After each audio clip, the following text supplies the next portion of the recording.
Oh my gosh. Okay. I'm bound to make one error. I'm like, it's set on loop. It was playing again. We don't want to count down again. Welcome, welcome. Hello, everybody. I am taking a sip of my coffee. I was ready to say hello, and then it was like 5, 4, 3. Okay, thank you guys. Hello again. Many of you are joining me from my coffee chat over on my Sarra Cannon channel, which we do every Friday. But I added a bonus chat today because it's Rough Draft Challenge finale. You guys, I want to know how you did. Were you participating in the Rough Draft Challenge? Did you hit your goal? Angela is here, and Angela hit her 10,000 word goal, which I have to shout out to Angela because she has been wanting to work on her adult fiction for very long. She's already a goddess when it comes to writing her children's books, but adult romance and 10,000 words. This is so amazing. I'm so proud of you. Like, it really is a matter of, I'm going to pick on you a little bit, Angela, but I've been watching and texting with Angela a lot this month. And it's just that matter of being like, I'm going to put my iPad in the other room. I'm going to choose to write instead of playing games on my iPad. Even if it's late at night, she's sat down every night and been like, I'm going to at least get 200 words today. And that is how it's done, right? Nobody just shows up every day for years and years and goes, everything's perfect. I'm amazing. This is so easy. When we really want to do something important, especially creative work, there's going to be obstacles. There's going to be other things that are pulling at our time. There's going to be times when it feels really hard. There's going to be times when it just feels like pulling teeth to sit down and write. But how it's done. I need to pull out my K-pop Demon Hunters album because I did get it on vinyl and I have been listening to it a lot. But lately I've been listening to Olivia Rodrigo's new album. So I need to pull out my K-pop and kind of mix it up a little bit.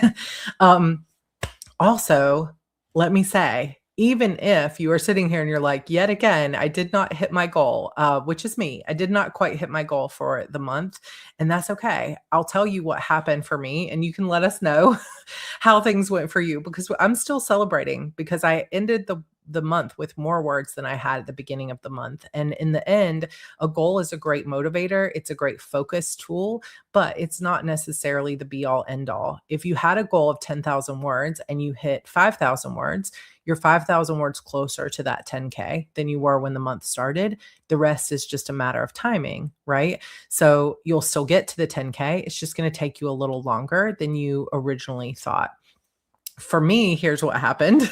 I started out so strong. I threw away basically my manuscript and said, I'm going to write for 2 hours a day, come hell or high water. And I did that. I really spent 2 hours a day. Sometimes it was 30 minutes here, 30 minutes there, but I was really working. And then I went on a trip and I did not write while I was gone. And I knew I wasn't going to write while I was gone. But where the problem came is that I came home and I did not have a really good kind of what I would call a restart protocol.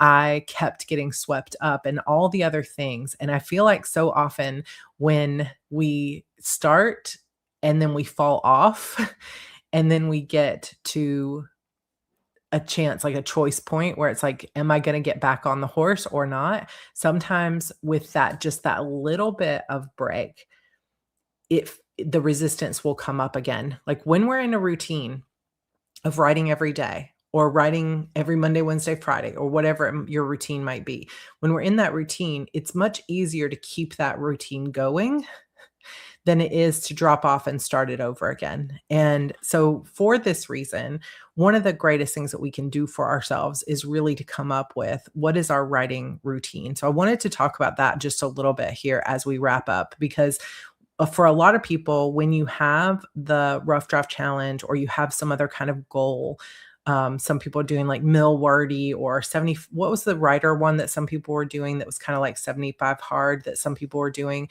You've got a goal point, and that can make it easier to focus yourself. But as soon as it's over, like Rough Draft Challenge, technically, even though you could do it every month if you wanted to, you have a little bit of an excuse in your brain to like, okay, well, now it's over. So I can take a little bit of a break. I've earned a break.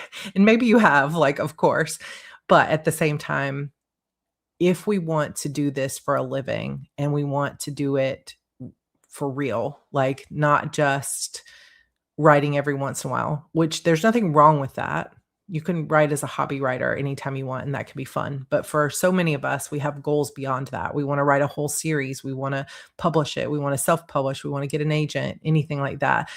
What really starts to make the difference between the people who achieve that and the people who don't is having a routine and having a way. I'm seeing so much of this in the comments. It really is the restarting that is hard. Having a restart protocol, which is basically how do I, when I have a break between either I just finished a book or I finished a challenge or I'm a little burned out or I went on a travel break or I got sick or anything like that, how do I get myself restarted?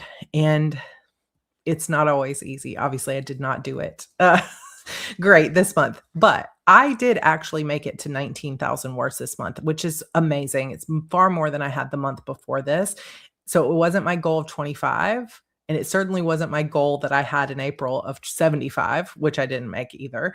But it's all progress. And so if we can learn to both have this ability to set our goals to a place that feels right for us at the time, but then also still celebrate it when we fall short of the expected goal, but we do make progress. I think that could be very helpful as well. Also restarting after a rough time. Doesn't Becca have a personality type that's incapable of maintaining a routine? Because that's me. I don't know. I don't know. I don't know anything about the strengths in terms of that, but you could certainly go ask her. It's tough to navigate the emails and routine deadlines when you take even a weekend trip, 100%. And sometimes when you are gone for a period of time, you come back and there's so much work that has accumulated. This is basically what happened to me. There's so many emails and other things, and we were making this big move to Kajabi, and Publish and Thrive was opening, and the kids, it's summer, and I'm trying to make the most, and it's like, oh my gosh. And so I just didn't carve out that time. So the good news is, the good news is that you can restart at any time. So, and you can make it work for you. And I think this is a big part of restart protocols, right? And I think that it can be very helpful to think of routines like this, that it doesn't have to look like what other people think or say it looks like. Because exhibit A, some people will say a writing routine is your butt is in the chair every morning at 6 a.m. and it's every single day and you get 1,000 words a day. And we've heard stories of writers like that through time, like Ernest Hemingway did this or Stephen King does this. And we hear that all the time. Like if you want to be successful, it's butt in chair every single day at the same time every day. But that does not account at all for the fact that we have different personalities and different needs. Some people are really having a great time with writing every day at the same time. That really works well for them. Some people, that's impossible due to your schedule or your personality type. Some people, Jenna just put here, New York Times bestselling historical fiction author Madeline Martin is a binge writer. She plots and does research for 9 months and then writes the book in a month. That is very similar to the way that my best stretch of writing was for me as well. But that got hard for me once I had kids because I didn't have the focus stretch to be able to binge the way that I wanted to.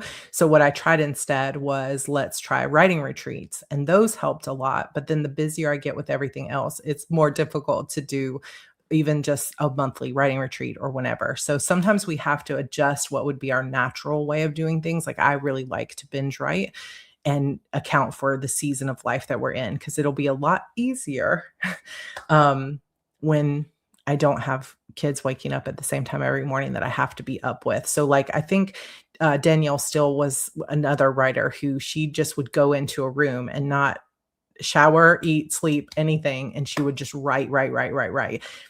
and it just works really well for some people, but sometimes you end up in a place where you're like, "I have to make breakfast for the kids, and I can't do can't do it that way." I think Frida McFadden is similar. She thinks through the story longer than she does writing it, like, in a weekend or something bananas. Yeah, and I think I really love the fact that more writers are sharing their process so that it doesn't feel like we only have this one option, of getting into a morning routine where it has to be 8 a.m. or you're not a real writer, right? Because we all have different schedules and we have different needs when it comes to it. And so one of the best things that you can do for yourself when it comes to so like Matt, like people would say, oh, if you're a binge writer, you don't have a routine. But exactly what Jenna was saying, that is a routine. I research for 9 months and then I binge write in a month. That's still a routine. That's how I write my books. I need 10 months and I spend 9 months doing this and 1 month doing this. Um, and so for some people like Nora Roberts, maybe writes from 9 to 5 every day. I know that in On Writing, Stephen King talks about how he will write all morning and then read all afternoon. So we have different stages of life and different types of routine. For me, it becomes a lot easier for me to say, I'm going to find 4 writing sprints in a day rather than I'm going to write 2 hours exactly every morning at 8 a.m. because I can't always do 8 a.m. Sometimes the kids need me. Hey, Jeremy, so glad you're here. Sometimes I have a doctor's appointment. Sometimes I stayed up too late the night before. And so that every single day at the same exact time, routine does not have to look like that, right? A routine can also be I take 6 weeks off after every book, and then I write 3 days a week, or I write only on the weekends, or I write 4 sprints a day at whenever I can find the time. And so we can really create any schedule that works for us. But anyway, just a little chat about routines because I think this can be the hard thing. Is so many writers feel like if it's not the same time every day at exactly the same routine that some people talk about, that you're not a real writer or that you're doing it wrong. And I think one of the most valuable things that you can do for yourself in your writing career is to really get to know yourself and what you need as an individual, because it might not look like anything you've ever seen anyone else do before. But if you pay attention to what do I need? What works for me? When have I been most successful in my writing and most consistent with actually finishing things? Then you'll start to develop a pattern. And that routine can be any kind of pattern that you want it to be. It doesn't have to look like someone else's pattern or routine. So I think that that can be helpful. What I know about myself is that if I'm away from the story for too long, that number one, I start to get anxiety inside my normal life because I just am a storyteller and I need to write. So I will start to feel it and I will even start to dream really vividly because I'm not getting my ideas out on the page. So I get like physical signs of I haven't been writing enough. But also I know that the longer I'm away from my story, the harder it is to get back into it. I start to have a lot of resistance. I start to feel a lot of like just resistance, I guess is the best word, because I'm like, I don't know, it feels scary. It feels really hard. What if I can't get back into it? And so at some point you have to just like eat the frog and say, okay, I'm going to sit down and I'm going to figure out where I am in the story and I'm going to get myself back into it. And it's very helpful to do that. But your routine, your needs may be totally different from mine. You might be somebody who's like, I need to stay away from my story for 6 months. Like some people, I'll give you a good example of that sort of advice that doesn't work for everybody. So often in the writing community, people will tell you if you finish your draft, you need to put it away in a drawer for 3 months and not touch it because you need some distance. But for me, I need to edit that book right away because the threads and the personalities and the character growth and everything that needs to happen is in my mind right now. And I need to jump on it. Whereas if I let it sit for 3 or 6 months, it's like starting all over again. And I've dropped the threads and I've dropped the things and the twists and the way that I wanted it to feel to the reader. So this is your like often repeated reminder from Heart Breathings that just because traditional writing advice says X doesn't mean that that's the way that you need to do it, that you can fully trust yourself and your best authority on your best writing routine or non-routine, anti-routine is to do it your way, to do it the way that feels best for you, but that actually gets results. And I think that can be, puts it away for 3 months, never goes back. But I think that people try to shame you with that, right? They try to make you feel like you don't know what you're doing unless you give it that room to breathe. And this is the way that writers do it. But I think we're seeing now, as more and more people share their process, that there is no one path to finishing the book and making it the best it can be. Some people don't write at all until they binge it in a weekend. Some people write every single day, 200 words. Some people take months off between edits. Some people jump on their edits the same day. Some people are writing 3 books at once. Some people edit as they go. Some people plot, some people don't. And I think it's a freeing thing to give yourself permission to do it however you want, but it's also a little bit overwhelming because you have to spend that time inside your own process to try to figure out what your process is. And sometimes that looks like, well, let me try what Sarah's doing, and let me try what what Angela did, or let me try what Nora Roberts is trying. And you have to piece it together. But the key, in my opinion, or in my experience, is that you pay attention when you're trying things and you're experimenting. Pay attention to what felt good and what worked. And wow, oh my gosh, I just wrote 5,000 words in a week and that feels really good. Here's how I did it. And then double down on the stuff that really worked for you. That, I think, it's a formula for just about anything you're going to do in your life. So to everybody who finished Rough Draft Challenge, and whether you got to your goal or you got a little ways to your goal or you blew your goal out of the water, I am very proud of you. And I'm so glad that you did it this month. Our next official Rough Draft Challenge is November, which of course is the big one, so to speak. I have been thinking a lot about what this November is going to look like because I am speaking at Author Nation this year. And last time I did this, I ended up with pneumonia trying to do daily vlogs. So I just can't do daily vlogs this year while I'm gone. So I think what I'm going to do is daily vlogs when it feels good. And then when I'm gone, daily shorts, kind of like mini vlogs in the YouTube shorts. And I think I saw something. Did anybody see something that they're making YouTube shorts longer? Let me know, because I thought I saw a notification in my studio about that, but I didn't look to see how long. Oh, you had to wait. Sorry. Sorry, I made you wait. Yeah, just to keep the people who will say ugly things out of the chat, which I know is not you. Do weekly vlogs instead. Yeah, I don't know. Like, weekly vlogs feels just like a normal YouTube month. I want to do more than weekly. I like to stay connected a little bit more, but I don't know if I would rather do a post Author Nation vlog, or if I want to do daily shorts. But I'm kind of leaning towards daily shorts, but it might just be a let's experiment and see what feels good in November so that I don't overdo it. My hair is driving me crazy because I have been trying specifically to not put heat on it, so it's just air drying. I should have thrown a hat on, you guys. It's fine, but it's just like looking at yourself all the time it brings its own challenges. I love the quick blips if it feels doable to you. I love the idea of more often shorts, like a weekly vlog. Yeah, so we could do twice weekly vlogs and 2 shorts. That's a good idea. That could be a good rhythm to it, because it needs to feel sustainable, but it's also really fun to stay connected to the community every day and to keep the momentum going. So I think I will miss it if I don't do if I don't do more than weekly. I love this. You guys are like, you look fine. Are you going to be able to write during Author Nation? This is a good question.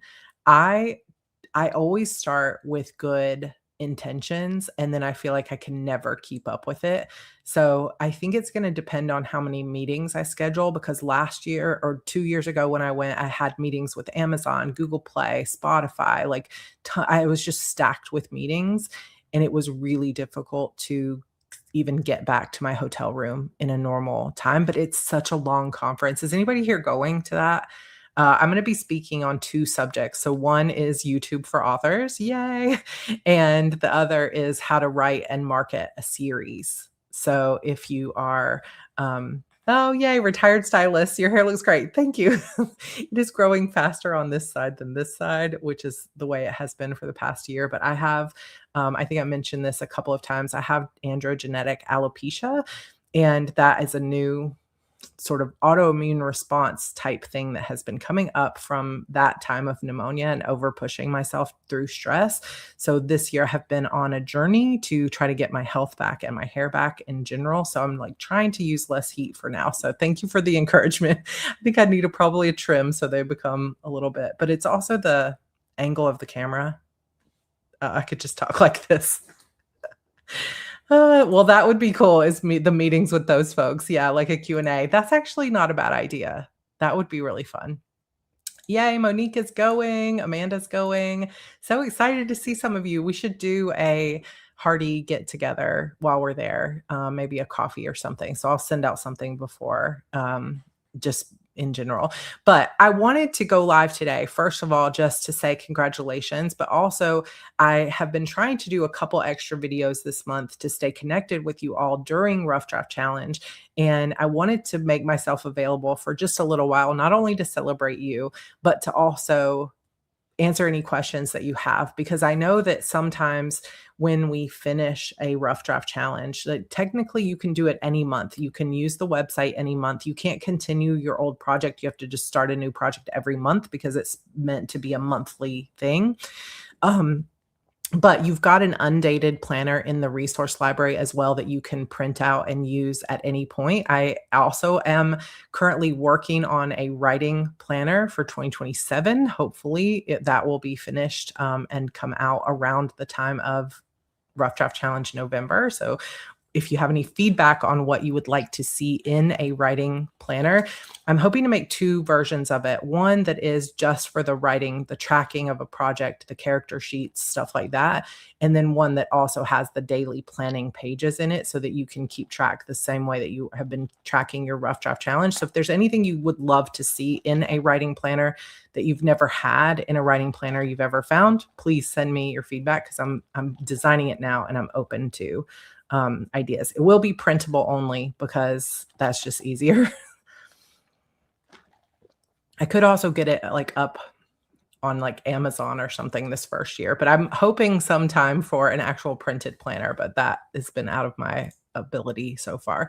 I'm hoping for 2027. I couldn't get the week off of work this year. It's a great place to save up for too.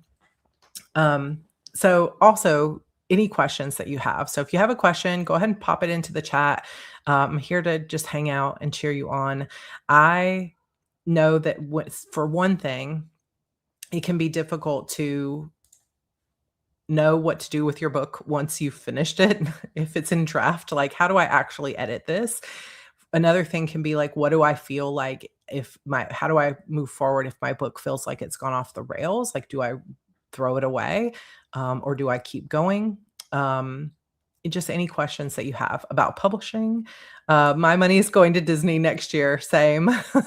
Angela and I don't know, I saw Casey is here. Casey, if Casey and Cassie are here, you guys can say hi. But we've got, we're all running the Disney 5K, Princess 5K together in February / early March, late February. So good. Why don't you do it in October instead if you're busy in November? Do what? The Rough Draft Challenge. Well, October is also busy, but the Rough Draft Challenge vlogs, October is my Spooktacular, which is my fan event. So that's like every day in October as well. Plus we have HardyCon in October. So there's a lot of stuff. Yeah. Casey also taking my money to Disney, ears and backpacks. Exactly. So we're all going to run together. And I actually just got some shoes that I'm going to start training in because I learned last time you don't want to buy new shoes before you go to Disney. So I'm going to start getting them all, what do you call it? Worked in. Oh my gosh, my brain, you guys, I've been live for too long. Okay, we're going to start with Kathy's question here. How do you get back on track if you veer off the beaten path? I'd love that protocol.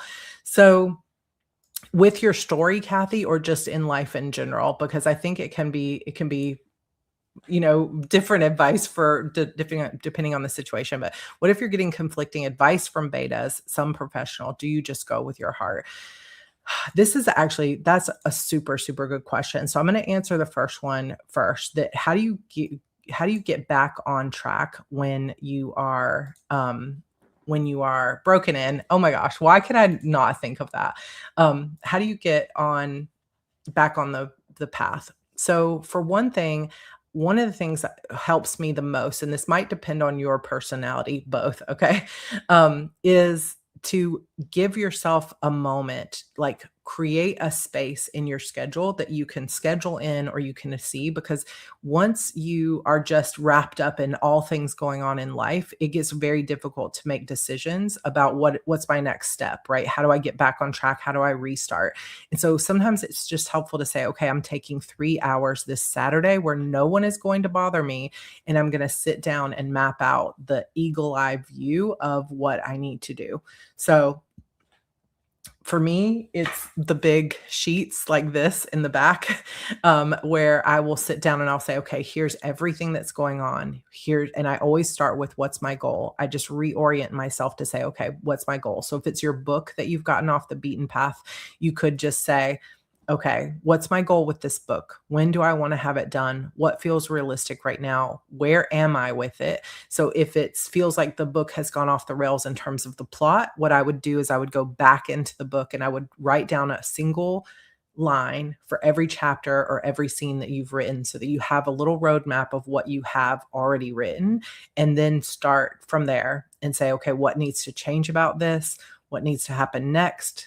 Do I need to scrap this? Do I need to start over? And just have this quiet moment of reevaluation. If it's your kind of like your whole life that's gone off the rails, or like an exercise routine that's gone off the rails, or you just feel like your routines in general are off the rails, I think the same principle applies. For me, what helps more than anything is just saying, let me set aside 3 hours and I'm going to turn off my phone, eliminate distractions, pour myself like a tasty drink or something like that, and I'm just gonna allow myself to really focus on what do I want this to look like, and let go of any shame or guilt over how much time you've lost. All of that is just nonsense in terms of helping you move forward. Just release any guilt and say, moving forward from this moment, what do I want this to look like? And start making a plan from there. And that can be a list of all the places in your life that you feel have gone off the rails, and then a quick little plan for how do I want it to look? What can I tackle first? And then start slowly working your way through. For me, a lot of the times, the first thing is let me get my space clean and organized. Like, let me actually clean off my desk.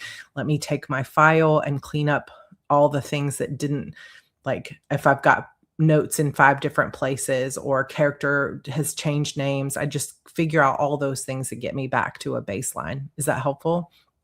Keep asking if it's not quite there yet. Yeah, October is Preptober. October is there's so many things going on in October. Oh, I love this. RDC, I didn't completely abandon part way, the first one. That being said, I didn't complete my draft, but I'm not stopping and I'm always grateful. That's such a huge win to not abandon it, to actually keep going, because it is hard to stay consistent with it for a whole month. So that's exciting. One thing I did produce from this month was a project tracker on my website, which is helping me feel I'm connected to what I'm growing, even when I'm not writing constantly. That's so exciting. Good job. Yeah, everybody's like broken into. Okay, Stacy, I'm struggling with what to do after going through editor edits. Oh, I need to still come back to Kathy's question about betas. I feel like I need to edit the editor edits and make sure I do it right. Any advice to get out of the editing loop? Yeah, so as you're going through, so you're at a stage where your editor has given you feedback, right? And now you are inputting them, or you've already input them.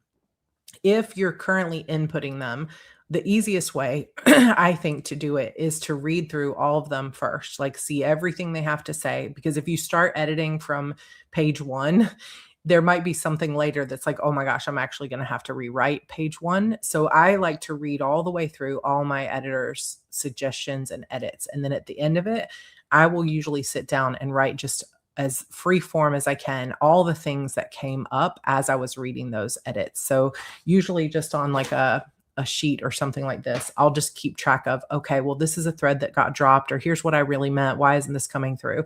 And I'll just write all those notes down.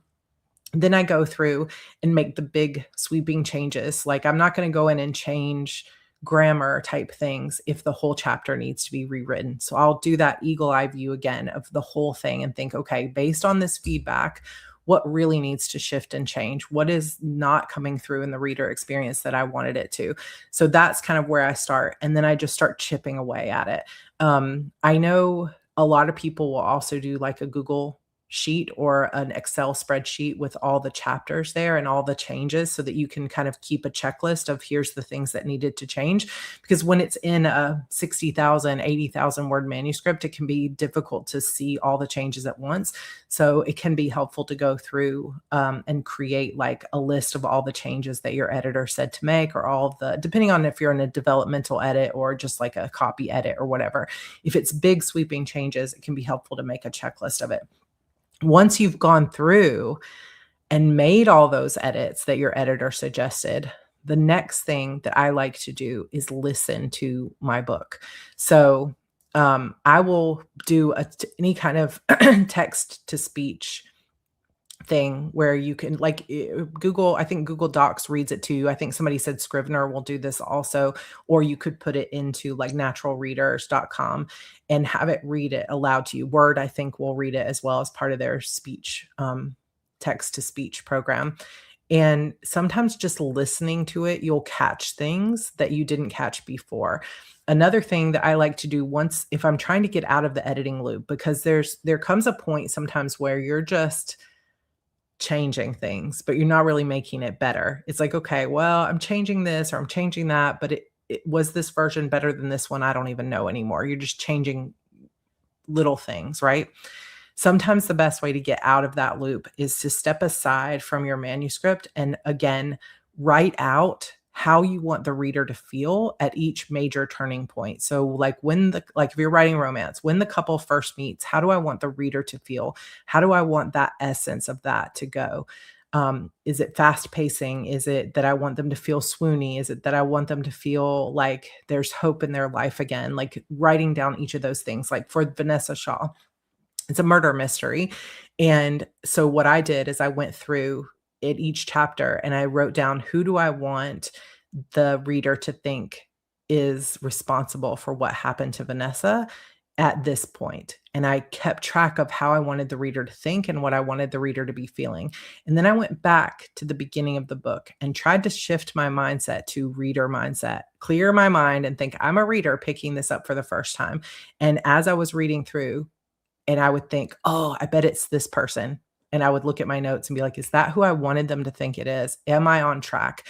And so whatever your genre is, just kind of creating that map, because if you're nailing the way the reader feels and the way the reader is thinking about your story, then you've got the essence of what you need in that story. And I think that's one way to help get you out of the loop, because once you've nailed that piece of it, the story is almost ready to go. Then it's a matter of just like tweaking words and sending it to a proofreader. Okay, I wanted to bring this one back up. What if you're getting conflicting advice from betas and some are professional? This is so hard because I do think that there are a lot of, I know I'm getting behind on comments. I'm going to try to catch up with them. If you put the word question or a Q at the beginning when I'm scrolling through, because I'm just talking without reading, I'll see it faster. So if you posted it, you could feel free to post it again with a Q or a question.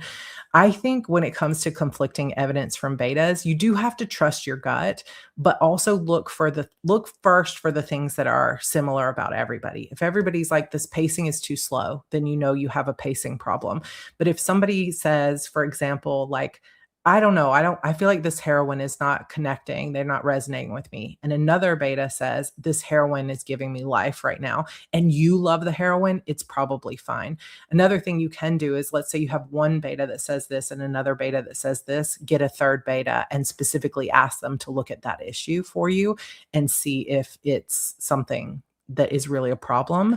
And then really trusting your gut, that you know the genre, and understanding from those betas what's their experience and their perspective. Because if you have one beta that, even if they're professional, but they usually do romance, and you're writing a historical and they usually do contemporary romance, then maybe their feedback in this particular instance isn't as helpful as the beta who really knows contemporary or knows your genre better. So that it's a tough thing. Will you be doing a vlog on the power of story, or did you already do it? So that I was gonna do like 20 on the 26th. I was gonna do it, and then we ended up having wasn't able to do it. So this is kind of what we're talking about here, but it's coming. You didn't miss it. We're gonna talk about that moving forward. What are you working on? I'm working on A Throne of Thorns, which is book 2 of my Shadow Games series. And I'm like determined this book is coming out this year. So it is happening. It is happening. Let's see. Meant to be here earlier. So glad you're here. Speechify. There's another one. That one's totally free. Question. I have a rough outline for my book, but I struggle a lot starting writing the opening statement, line, or scene. Any advice on what might help me get me started? Take the pressure off. So often we're like, oh, it has to be a memorable moment. But honestly, you can go back and re-edit that first line, and you probably will a dozen times. And so take the pressure off that first line, that first scene has to be perfect. And instead, think about what's the first action that the reader is going to see. Like if your book was opening and it was a movie on screen, what would that first visual be? And what would your character be doing?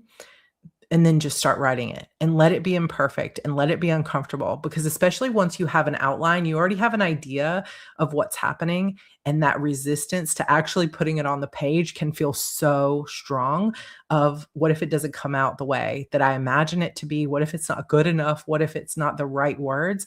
And the truth is, it's probably not going to be. It's not going to be as good as you imagined. It's not going to be the right words because it's a draft. And so we have to just allow ourselves to just say, okay, I imagine here's where my character is at the beginning of the book, go. And just set a timer and just start writing, because you're going to re-edit it later. It's not what comes out of you right now is not the final version, and just allowing it to be uncomfortable is the only way forward. It's the only way forward. Another thing that you can do too to get you moving is, if you have 10 books that are in your genre that you loved, you could go read the first chapters of all 10 of those books and kind of get a feel for it, and then start writing, because it'll just give you that confidence of like, okay, I see how this is done. I've got it in my head. Now let me write my character in this situation and see how it goes. I have a first draft over 500 pages. The writing was fun, but where do I go from here? Cut it all back, start to separate the big story into smaller arcs and put them into a series. Oh, yeah, 500 pages could be one book. If you feel like it's multiple books, then you've got to kind of start separating into arcs. If you go into the playlists here on my Heart Breathings channel, there's a playlist called How to Edit Your Novel, and it comes with a workbook. It's an older series of mine, so a lot of people don't realize it's out there. There's a lot of really good tips there about how to start editing. What do I do? Part of it is, like I was saying earlier, is because it's so big, like 500 pages, it's hard to even hold in your mind every single scene in the right order so unless you have a record of what that is, that can be one of the best places to start if you're a visual person or you're having trouble like conceptualizing the story as a whole, and saying, okay, I'm going to start a document, or I'm going to start a notebook, and I'm going to say scene number 1. And whether it's a chapter or a scene, you just write a quick little note. You don't have to read through the whole thing. You're just skimming through, and you can say, okay, Harper arrives at Shadowford. Scene 2. Mrs. Shadowford gives her a warning. Scene 3. And you just have a little bit of a rough outline, like a line outline of your book. Then you can start to say, okay, where are these complete story arcs, right? And so you can look at something like my plotting novel, Plot Your Novel workbook, or you could look at something like Save the Cat or another plotting book, and you could say, where is the midpoint? If I were arranging this as a series, where would be the midpoint? Is this all one book? Is it multiple books. Because if you've just been free writing, it might take that little bit of work of saying, first of all, deciding, is this all one book or is this multiple books? And if it's multiple books, what's the climax of each book, and identifying that climactic moment in each piece and starting from there. That's probably where I would start. Okay. Hopefully that means it was helpful. I know I'm way behind. I'm like, no, I'm not too bad. 6 minutes behind. Reading back. For the writing planner, it would be cool to have a space to document what messages, feelings I want to convey in the story to keep me from falling down rabbit holes. Yeah, okay. That's helpful. Thank you, Envy. You can't fix it if you don't write it. So true.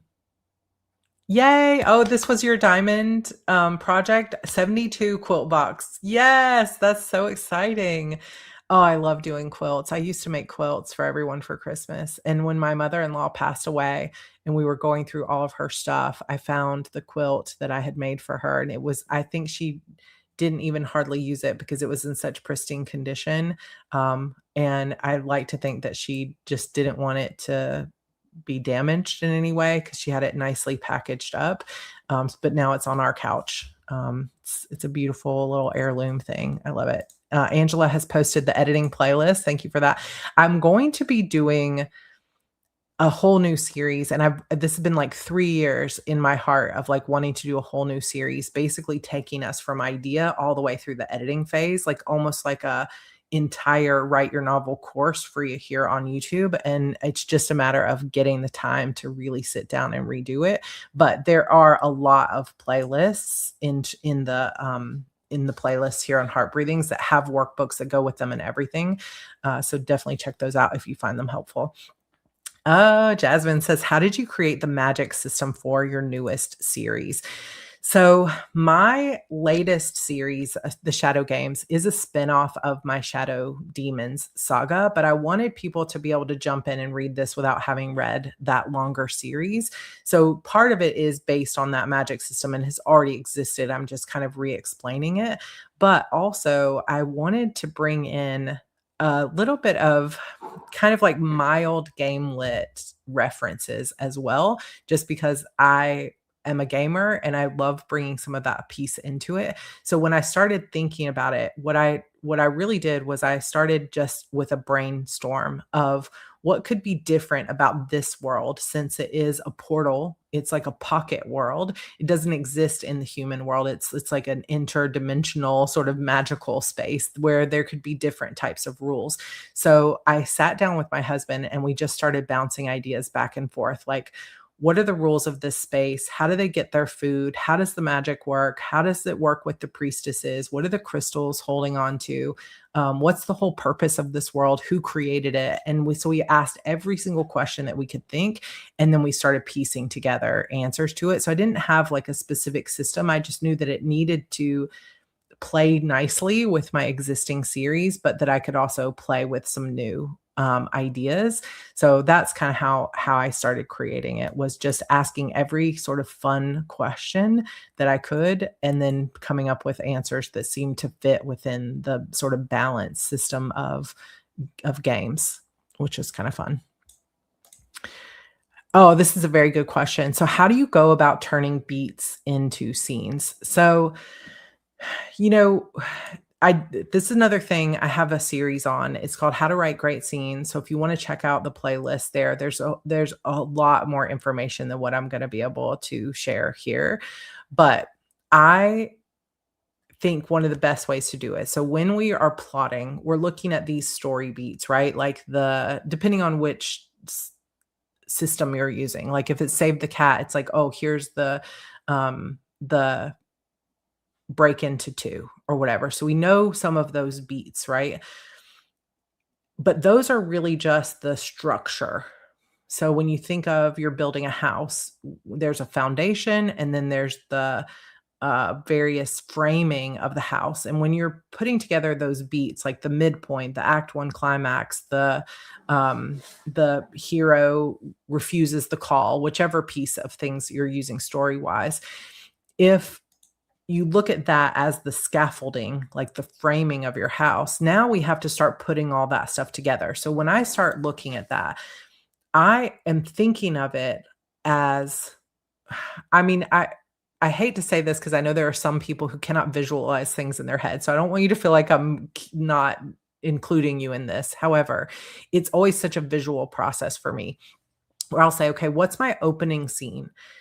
And that's where I start. And I know that the next beat that I have is potentially this like hero's refusal of the call, or this moment where we're going to hear the theme of the story stated. Like in Save the Cat, they say theme stated. That's a beat that we're trying to reach. So I'll say, okay, if this is where my character is and I'm heading to this next, how do I fill in that blank? How do I fill in the material?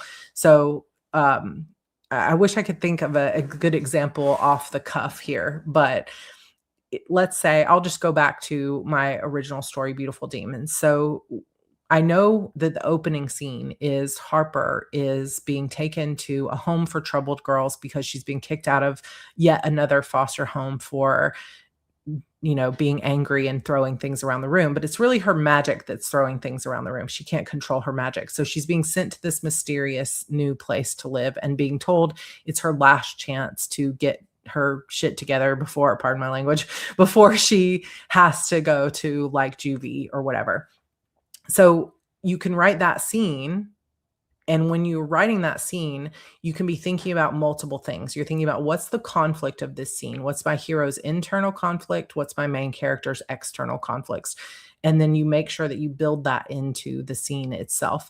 And then you think, what is my character's goal in this scene? Because the goal is what pulls them through the scene, whatever they're trying to get. It's the information they're trying to get. It's the thing they're trying to learn. It's the person they're trying to convince of something, or in this case, Harper's goal is to try to understand why she's being brought to this place. And she's trying to get someone to finally, listen to her and understand who she is. But then as she moves into this new place, her goal is, okay, I have to get this, whatever's happening to me, I have to get it under control or I'm going to be in big trouble. So we can think about her goal, and then we think about everything that's in conflict to that of, she can't control it. She doesn't really understand or know what it is. She doesn't know where she came from. But now we've added a second layer of conflict where now there's this person who runs this home who is telling her that she maybe is going to be in trouble if she doesn't learn to control it, or if she sticks her nose in where she doesn't belong. And so as you think about that conflict and the goal, now you have to think, how is this resolved in this particular scene? And once you have all those little pieces, when you get to the end of that scene, so for example, Harper arrives at Shadowford and Mrs. Shadowford tells her, don't touch my stuff. Here's the rules of this place. And Harper's goal is, oh my gosh, I have to really try to get myself in order here so I don't get in trouble. What's the next logical step that she needs to take now that she's arrived at Shadowford? And you think logically, what is it that is going to happen? Some of it you're going to show on screen, and some of like in the book, and some of it you won't. But logically, okay, she's arrived here. The next thing is she's going to get shown to her room. She's going to get told what the rules are, and then she's going to start high school. And so that's really all you have to do with the scenes, is you just think, what's the next logical thing? And you keep your eye on what has come before, and then you keep your other eye on, where am I going? So the next beat is stating of the theme. So what's the theme of this book? The theme would be, well, I don't know exactly in that book what I would say. I could tell you the theme of the series, but the theme of the book is, really wanting so badly to fit in. That's really the theme. And so you immediately get introduced to this character, Agnes, who also wants so badly to fit in, and introduces that theme. So I'm like, okay, if I'm looking for a way to introduce somebody that is going to have this next story beat, what if they do it when she's getting introduced to her room for the first time? This girl comes in her room, introduces herself, and then immediately is like, oh, the popular girls are the cheerleaders and we don't really fit in with them. Or there's another scene where she gets taken to go get her backpack and all of those things for school. that's another great place for the theme to come in because this cute boy is paying attention to her until he realizes that she's from this weird Shadowford home for girls, and suddenly he wants nothing to do with her, right? So you just start looking in the story for here's the next beat. How do I logically start building a path or a roadway from this one to this one?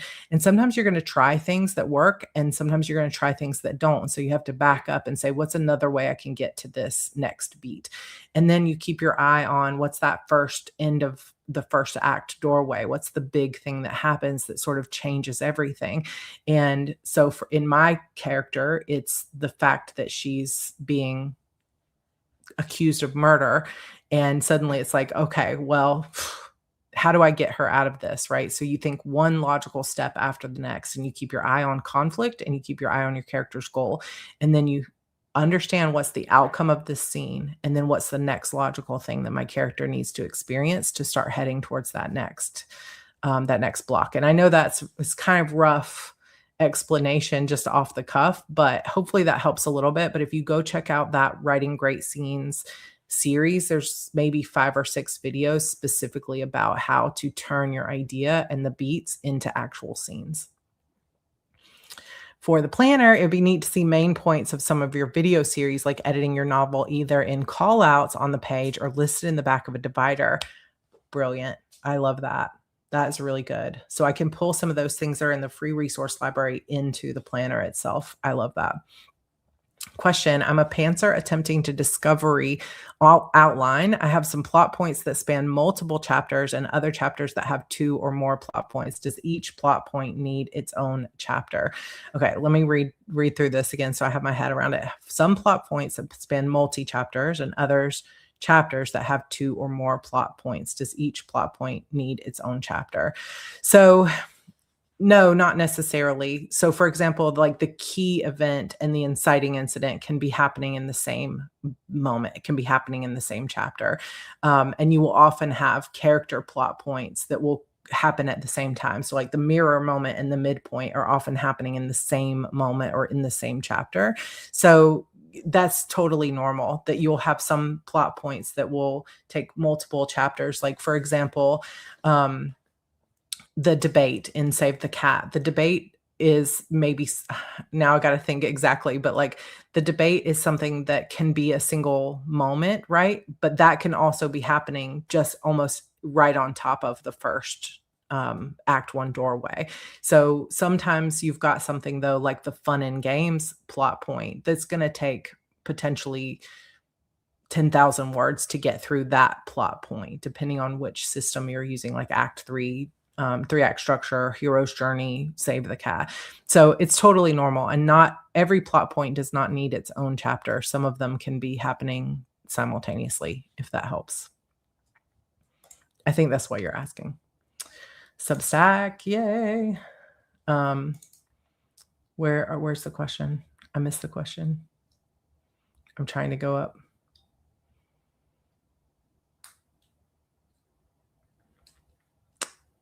I don't know. I think I missed it. I have a character that is facing 4 choices and tries 3 of them at different times while living with each one at a time. Should I break it down into 3 books? I don't know that I have enough information to answer that. Facing 4 choices and tries 3 of them at different times while living with each one at a time. I don't know. I think I would have to know a little bit more about it. So it would be like, is this like 4 different romances, 4 different job potentials? Tell us more, Nadine. But I think in general, it just depends on how you want to structure the series. So if the point of the series is she's going to try this job, she's going to try this job, or she's going to try living in this place, and the whole point of the series is her growth as she experiences each of these different journeys, then that can be great to have them each be a different book. But I think it really depends on the scenario that you're trying to create there. No dumb questions. I have a few thousand words that is just reflection on things I've learned, but I don't know what to do with them. It's not fiction, but it's not science. They're like essays.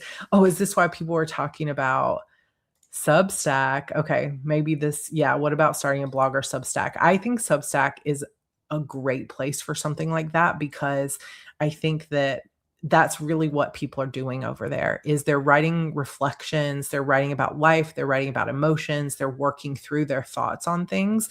And it's like old school type form or old school blogging, but in long form. Like a lot of Substack posts are quite in depth and really nice essays. That might be a perfect place for you. And I think that would be really fun. Fun fact, I write in scenes and not chapters, and I end up setting up chapters at the end of writing the story before I send it. Am I the only one? Definitely not. Oh, she's a goddess. Okay. So she's a goddess and she's trying 4 separate things. Yeah, I think it could, I mean, I think it just comes down, Nadine, to how you want to structure it. What's your vision for the series?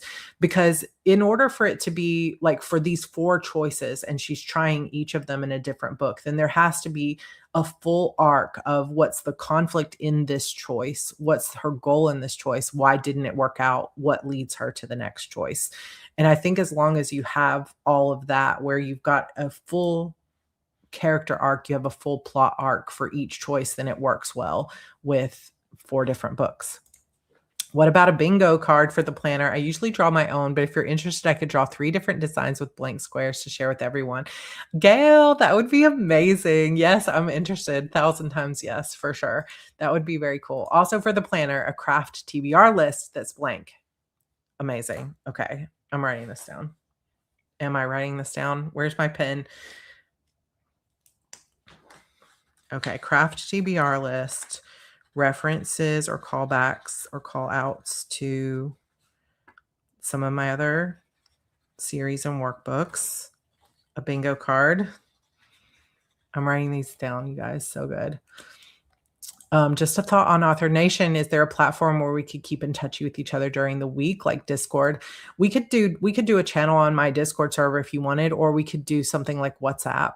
The only thing is WhatsApp, you have to share your phone number. Like you can't make your phone number private. So we could also do something like a Telegram. I still love blogs. Perfect. Jenna, for a thriller book, does each scene need a breadcrumb, or should the breadcrumbs be more scattered throughout the book before the reveal of the killer? No, I don't think every scene needs a breadcrumb. I don't think it has to be like that. I really think a lot of times one of the better ways to do that sort of thriller is to plot from the back forward. So saying, okay, here's the reveal of the killer. Here's the, let's say you just randomly say, let's set up at least 7 breadcrumbs throughout the book. So you would write down what those possibilities are. And then as you're plotting, you kind of plot like in what order would it be most interesting for us to get those breadcrumbs. And then let me see if I can work backwards to the beginning of the book and just piecing them out throughout, because really some of the breadcrumbs are going to be legit, right? And some things will be red herrings where I want you to think this is a breadcrumb, but it's not really. And I think one of the most tightly plotted, like the best tightly plotted thrillers are the ones where the second you think you have it figured out, a new breadcrumb or a new red herring leads you to a different conclusion or a new twist. And I really think plotting it backwards is the best way to get there. In my experience, I really think that's helpful, but you don't need one in every single scene. You just need them sort of scattered throughout so that you don't let time go too far without something new that the character is discovering, because that's the fun of it for the reader. Question, I'm fascinated on how you write out of order. I write linear and I find it hard to do this. How do you put it all together once you've written these chapters? So if it doesn't work naturally for you, if it doesn't come naturally to you, then I wouldn't really worry about it too much, Rana. But at the same time, if you want to try it because you think it'll help your process, really what I'm doing when I'm doing that is I get stuck where I think, okay, I know that the ending is this, but I have no idea how we're going to get there. But I do know that there's a scene where this is going to happen in the romance, and I want to go ahead and write that. So I will write it sort of as deeply as I can imagine it. And I will pay attention to any new clue just that comes out intuitively, that the character says something that I think, oh, I need to write a scene where they discover that, or where they use that magic, or where they learn that magic, or they'll have a crystal in their hand. And I'm like, how did they get that crystal? Let's figure out how we got there. And that will illuminate some of the holes that I don't have figured out yet. And then I'll go back to where I was before and I'll kind of ping pong around. But I don't worry so much about like, how am I going to thread these together? Because for me, it's an intuitive process that once I get to a certain point, I can immediately be like, okay, here's where that scene goes. So I don't know that I have like a lot of great like suggestions on how to do it other than don't take it too seriously. It's going to have to be revised to fit in where it belongs. But I always have a list like in a sticky note or something like that of those scenes that I've written out of order, because I'm always, when I go back to the original order, I'm always looking for where's the best place to slot that in. And I'm always writing toward it as best I can. So it's a matter of kind of juggling where I am now versus where I know I want to go. And sometimes I write scenes that just never end up having a purpose in the book and they get thrown out. But I do think that it's helpful to have some kind of sticky note or something where you're always kind of remembering what are those scenes that you've got in your head that you either have written or you haven't written yet, and thinking as you go, where am I going to slot this in? Where does this belong? I have started my first book ever. It's a trilogy and I'm 18,000 words in. Is that crazy? No, that's great. So you're writing a trilogy and you're 18,000 words into the first book. That's amazing. That's wonderful. That's very exciting. And depending on which genre, and you know what's so great about publishing now is you don't even have to stick to a specific word count, but 18,000 words is incredible. You're doing great. You're doing great. How is it that I was exhausted all day and just being here makes me want to write? I love this community. It's so good. It's so good, you guys. I know it is as simple as write it, but how do you brain dump efficiently? Because sometimes I fear that if the idea leaves my brain, then it will be gone. ADHD, out of mind, out of sight sort of thing. I think it's a hard thing for anyone else to answer for you exactly, because it's really going to be specific to you 100%. Like for me, I have everything in one notebook. So I will keep things like I have to keep them. If for me, it's out of sight, out of mind if it's in a digital file somewhere. But if I have it written down either on an index card or in my notebook in a specific section that I have for brainstorming, I know I haven't lost it because it's always there. But it's just a matter of defining a system for yourself that works for the way that your brain works. Because if you're struggling with, I had an idea, but I started to brain dump it and it's slipping out of my head the second I have, then you need some kind of capture system, either a note on your phone or something that you get into the habit of looking into so often that you are always know where it is. Don't put like a sticky note over here and a note over here. Like I ran into a lot of problems when I was first writing because I was using Scrivener and I would use some stuff in Scrivener and then I would write some things in a notebook and other things would be on scraps of paper when I had an idea or like a little notepad. And then I could never find everything. And one of the best things I ever did was just say, I'm going to use this B6 Stalogy or this one notebook and all my notes for the book are going to go in here so that I never lose it. And that has been helpful. But I think it's just a matter of coming up with your own system that works for your brain. Index cards, I think, have been historically really good for a lot of people with ADHD because you can move them around, but you can also clip them together and they stay. Just make sure that you don't scatter them about the house. I planned a 5-book series, interconnected standalone romance novels. Should I hold off publishing book 1 to have 2 and 3 in the works to release back to back?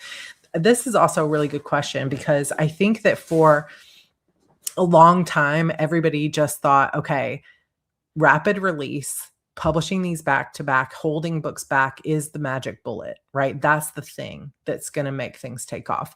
But I think that there are, first of all, that's not as much of a outlier kind of thing now as it used to be. Like 2013, 2015, publishing books back to back meant that you were getting up in the algorithm and Amazon was pushing you and everybody was noticing you faster.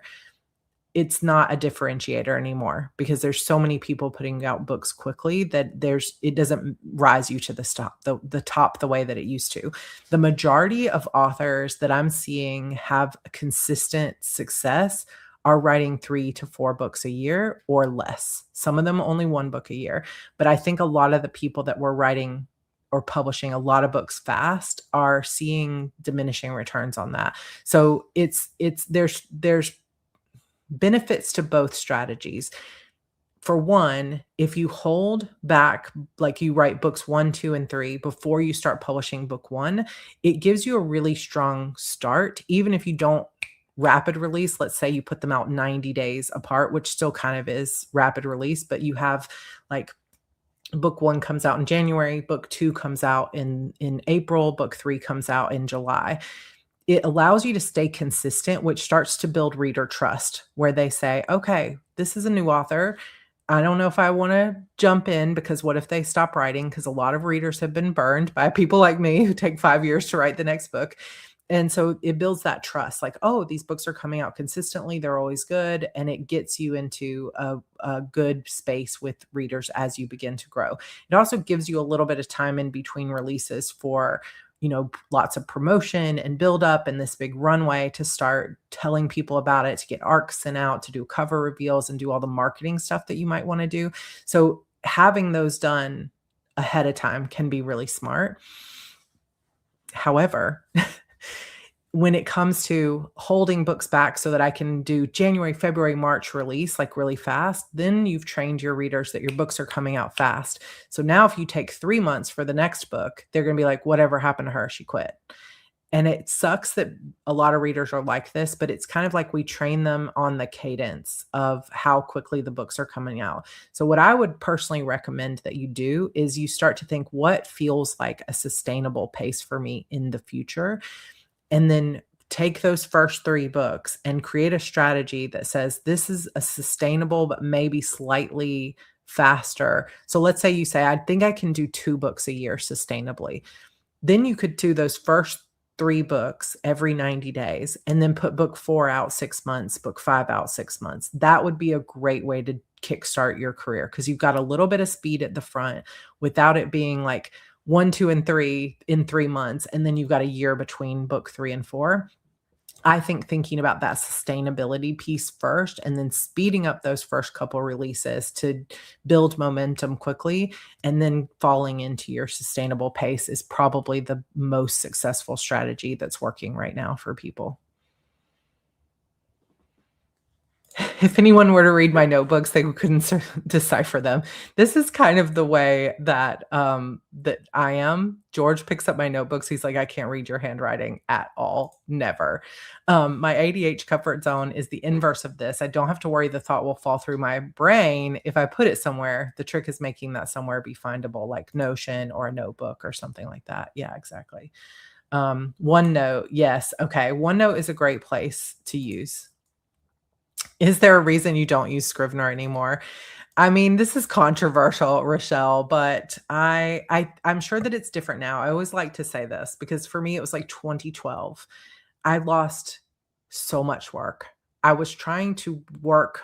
I had a Mac laptop, but a desktop that was a PC. And they said they worked well together, but I would go out to a coffee shop and I would write on my Mac and then it would go to the cloud. And then when I would bring it down to my desktop, it will have overwritten it or something. And I would have lost everything I wrote at the coffee shop. I've heard people say that it's better now, but I've also heard people say they also have lost a lot of work. Part of the reason it didn't work for me is because I'm cross-platform, right? If you are at your own computer and you use the same computer for everything, it probably would be fine. But eventually I was like, what I really need is something that even if I'm like out somewhere on my phone or I'm using a Mac over here, but a desktop over here, or I'm on my husband's laptop, I can access my story from anywhere, which is why I switched to Google Docs. But your mileage may vary. Scrivener works perfect for a lot of people. But for me at the time, over 10 years ago, I lost so much work and it was so frustrating. And I was just, it could be just my own error too, but I'm on book 2 and I wish I had started a book Bible. Should I still make one? Yes, 1,000%. And there are now, this again, getting into controversial things, but there are now also tools that you can use that will build your book Bible. If you don't want to use anything that touches like a computer / AI, it would not be generative AI, right? This would be organizational AI, like Novelio has, this is a kind of a new platform. They do have a story Bible compiler type thing. I haven't used it yet, but it is something that I've heard people talking about. You can also pay someone, a person, to go through and make a story Bible. I'm not sure how expensive that might be. I did do something like that years ago and it was helpful. I created a wiki, but I had someone helping me. If you can start now on book 2, you will love yourself so much for it in the future, whether you're creating it yourself or you're using a program to make it, especially if you're going to write a complex series, like either a lot of characters or a world building system or lots of different settings and things like that. You will thank yourself for starting it. It's never too late to start. I did not start my actual like digital series Bible until after book 6. And I really regretted it because what I had was just a paper. You know me. I'm going to take a drink. I had a binder, but it's just not easy to search a binder because I didn't format it well to be searchable. So lesson learned. I decided to use my reader magnet as a loss leader to lead people to my newsletter, as my newsletter is the only marketing I plan on doing while I work on my backlist. Yes, perfect. That's such a great way to do it. Ray's here. It's so good to see you. I'm writing a cozy fantasy mystery series that I'm putting out in triplets. I found that having them all written now allows me to see what I need to breadcrumb. Yeah, that's also another point that I didn't bring up because I think that it can depend on the genre, right? But if that is so smart, Ray, because I have definitely hit books later that I'm like, man, if I could go back into this book that was already published and put this breadcrumb in there, that would be so helpful. But you can't. I mean, I guess as an indie, you could, but the majority of your readers who are the first readers already read it this other way. So adding something in doesn't make it as impactful. But if you're wanting to write them and you have things you want to trickle backwards on, you can't publish them yet. So that's a really smart way to do it. I like it. Jeremy says, rapid release certainly isn't doing me any favors. I've been putting out a book a week in shorts since February and it's not moving the needle. Yeah, I think that there was a time where it was like a silver bullet, like just putting the books out quickly was enough. And now I can't say that I have evidence that it's working against you necessarily, but it's just like adding more noise on top of noise. And so as its own strategy, it's just not what it used to be. But I hope that you start to move the needle soon, because I know that's got to be hard to put those things out there. George is wrong. What did I say that he said? I forget. I'm behind again by a couple minutes. I'm Team Scrivener, but anti-Mac. Cross-platform was difficult at the time. I used Scrivener, but save into Google Docs too. Yeah, backups. See, that would have been smart. That would have been smart. What is a story Bible? So a story Bible is basically a reference material for all the facts about your series. So like every character, you know what their eye color is, their height, their general style, any type of phrases they use a lot, so that if you're writing a longer series and you get to book 5, you don't have to go back through the books looking for like, what was her hair color again? You have a reference to be able to say that was her hair color. It's also a great place to hold any type of like political facts or world building facts or like maps even of the home that your character lives in, because you want to stay consistent through your whole series. So if you have the character's offices on the left side of the house and then the next book they're walking through the hallway and they're going to the right side of the house, it just kind of kills some of the world building for the reader because it's inconsistent. So the more complex your series is in terms of how many characters or magic systems or political or relationships or, you know, any of that kind of stuff, the more likely you need a series Bible. And there are templates and things like that you can find out there to help you build one. So like you could probably go to Etsy and search for Notion series Bible and probably find some cool Notion templates. I keep mine in a Wikipedia, like a Wikipedia kind of thing, but it's like a private wiki, and that is very helpful. But for my next book, I'm probably my next series, which isn't coming anytime soon exactly, but for that, I'll probably try something different, like Notion maybe or something like that. It's basically a master file tracking the details. Yeah, that's good. That's a more succinct way to put it. Okay. Hopefully this has all been helpful, you guys. All right. Well, it is Friday night and I'm going to go hang out with my family. George has put the tent up in our game room so that we can have like a popcorn movie night as a family. But it has been fun to hang out with you guys. Thanks for being here. I hope some of my answers were helpful, but mostly I just wanted to celebrate you all and say good job on Rough Draft Challenge. Coming up in the month of August, we are going to be what movie? I don't know yet. Evie keeps saying she wants to see Guardians of the Galaxy, but I don't think that that's really appropriate for her. So we're going to see if we can find something that she can watch that's family friendly. She wants to go see the new Spider-Man movie too. So I don't know. I need to see if it seems kid friendly. So we might start with a Spider-Man movie.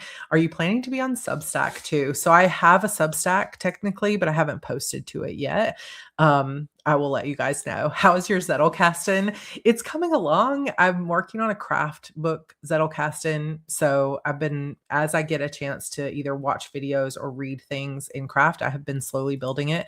Probably only have 20 note cards so far, but it's a start. So that's fun. Hey, Robin, I didn't know you were here. It's good to see you. All right, you guys. Yeah, Spider-Man was good. Oh my gosh, you saw it already? Oh, I've heard this is so good. The Sheep Detective.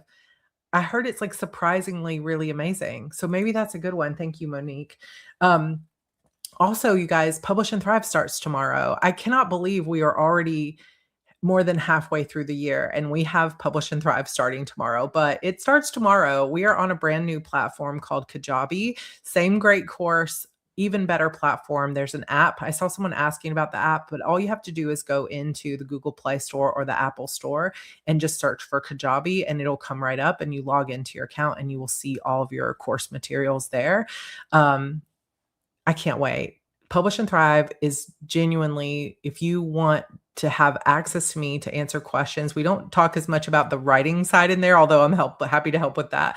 But any questions that you have about publishing and how to get your publishing company started and how to figure out your cover art, it's not hard at all. It's just a click. It's so easy. And just go look through your emails. And if you can't find it, reach out to the team, Sarah at Heart Breathings or support at Heart Breathings. Literally any question that you have about how to publish and how to start marketing your books and how to get readers and run a newsletter are answered inside this class. It is well worth the investment if you are planning to self-publish. So if you've just finished a book or you're working on your first novel, or if you're publishing and you're just not seeing the results that you want, come join us inside Publish and Thrive. We would love to have you in there. Kajabi is super easy. It's a great platform. The app is really good. You get access to a private podcast. If you want to listen to the class on Spotify or anything like that, you can totally get it. And it's so good. So come join us in Publish and Thrive. The link is in the description.